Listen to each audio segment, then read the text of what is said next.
In the next 3 or 4 exercises, we're going to be discussing selecting components. While this is very simple, there's a lot to it, so I'm going to break it up into a couple short videos, but I'm not going to spend a whole lot of time talking about it, but I am going to cover a lot of ground, so try to keep it short and sweet.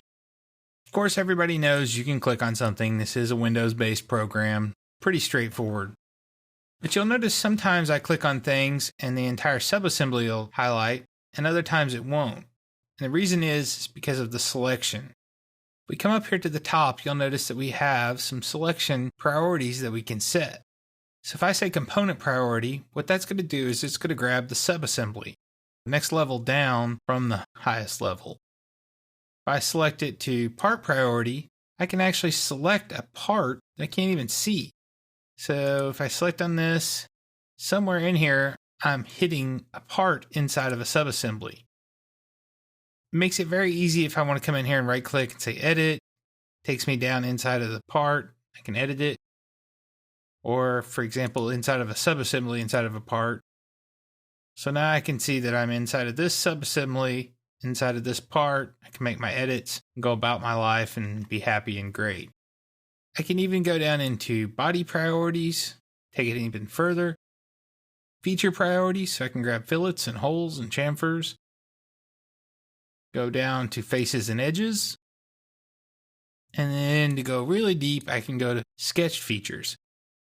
Really and truly the way this works for me is the component to part are the two I mess with in assembly. But if I open up a part here, you'll notice that it changes a little bit. It only goes up to bodies because there's only that much information here.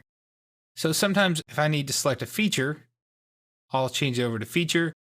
Faces and edges is mostly what I use inside of the part environment. And then if I really want to get down to the nitty gritty, I can go to sketch features and I can pick on something inside of a sketch without even seeing the sketch.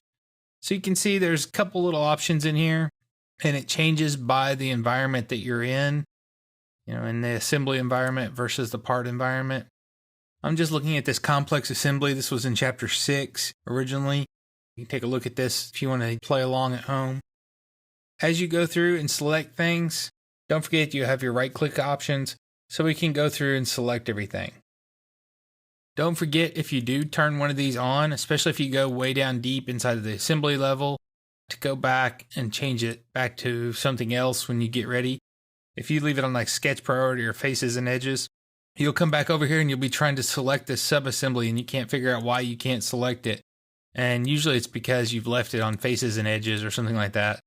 And you're trying to select that subassembly. Drives me crazy. I do it all the time. So change it back to select component priority and you're good to go.